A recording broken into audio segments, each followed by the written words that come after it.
we know reopening businesses won't result in faster spread or more cases of COVID-19.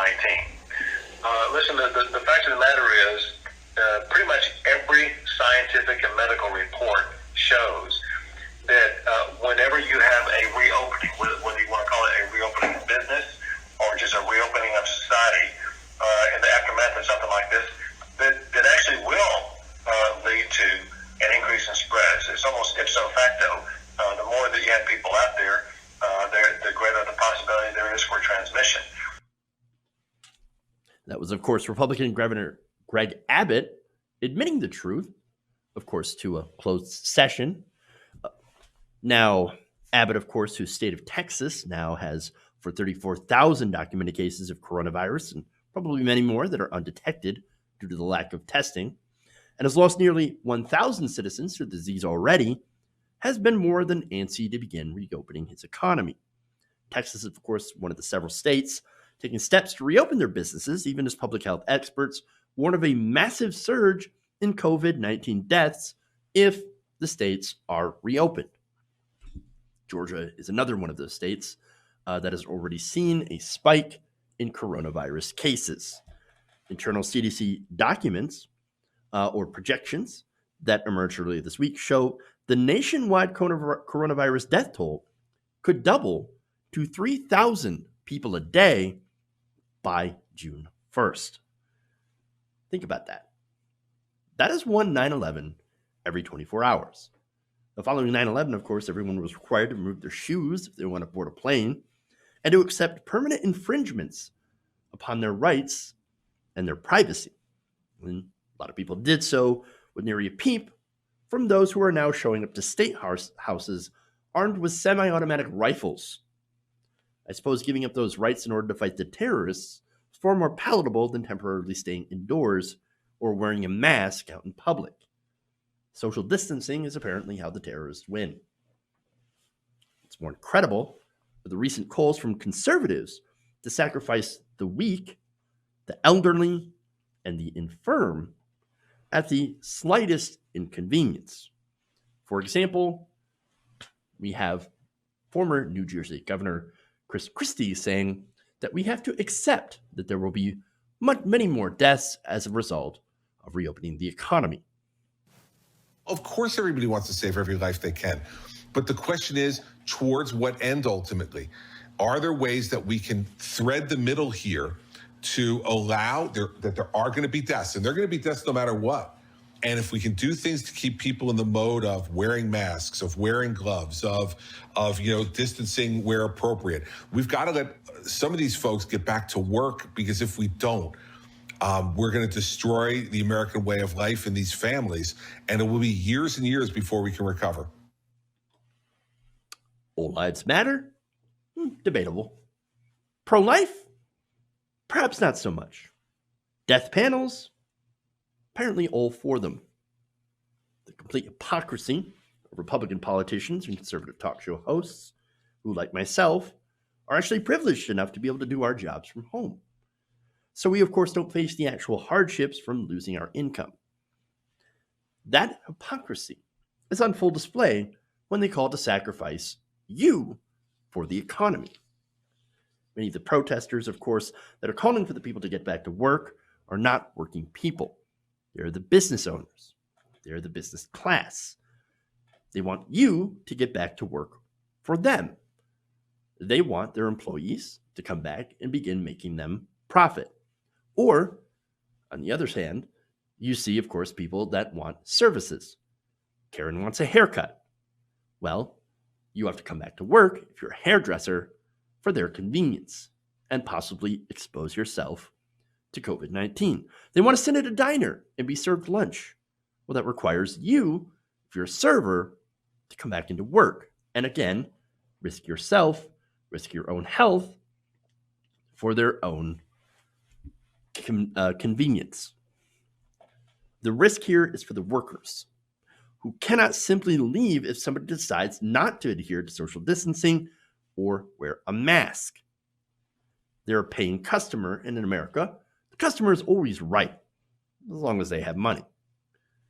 Along with these efforts to reopen, you have unscrupulous politicians who begin to cut off unemployment benefits to those who would normally qualify for them under these extreme measures.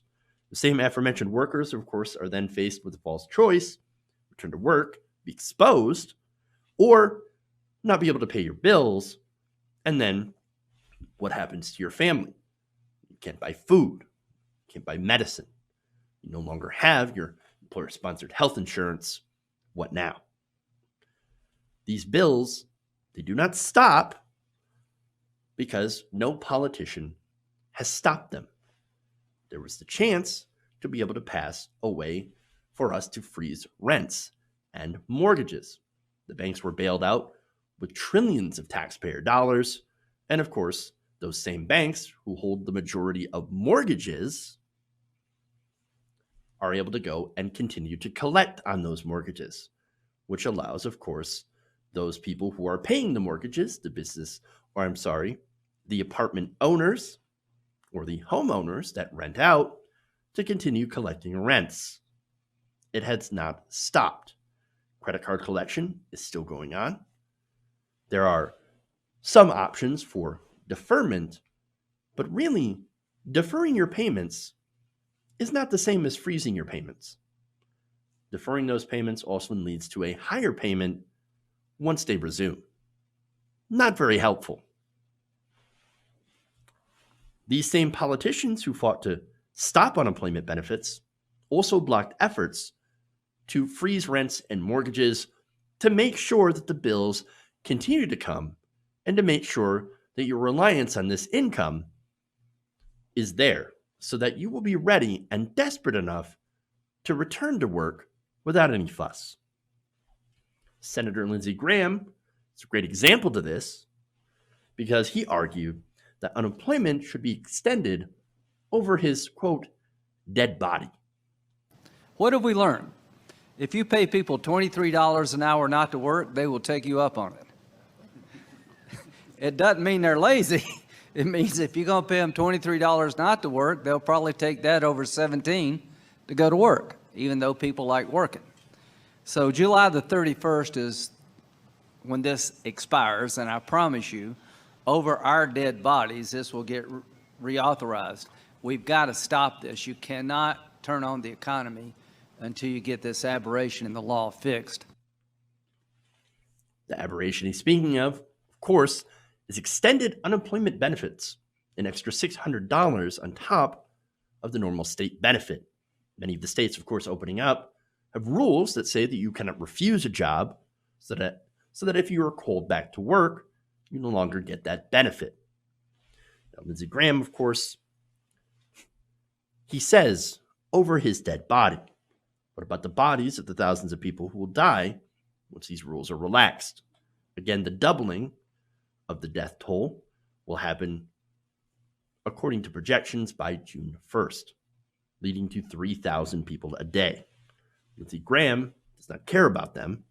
His opposition is paying those very people at risk to stay home to mitigate that risk. He would rather they go out and risk themselves. For Lindsey Graham, is not at risk at all. Greg Abbott also admitting there will be a lot of death, and yet they're also admitting that they're more than willing to make you their latest sacrifice for their convenience. Never have we seen a party so callous in its actions when it comes to real human lives versus the health of their investment portfolios and revenue spreadsheets. They will choose the intangible versus the very real, and that, of course, is real human lives. The remarks by the governor only go to prove that they know exactly what they're asking. Hey guys, hopefully you enjoyed that free video. Now I'm going to have to ask you a favor. Between the demonetization and the YouTube algorithm messing around with view counts, etc., we're having a hard time adjusting to the new YouTube reality, which is where you guys come in. See, we have a Patreon, patreon.com/TYTNation, set up to help us rely on you guys, the viewers, instead of big corporate ads. Look, you know the show. You know how I'm not in favor of big corporations anyway. So help us transition away from relying on the ad model to pay the bills and sign up to be a patron, patreon.com/TYTNation. That goes a long way to help us keep the lights on. And you guys will know that you're supporting independent progressive media.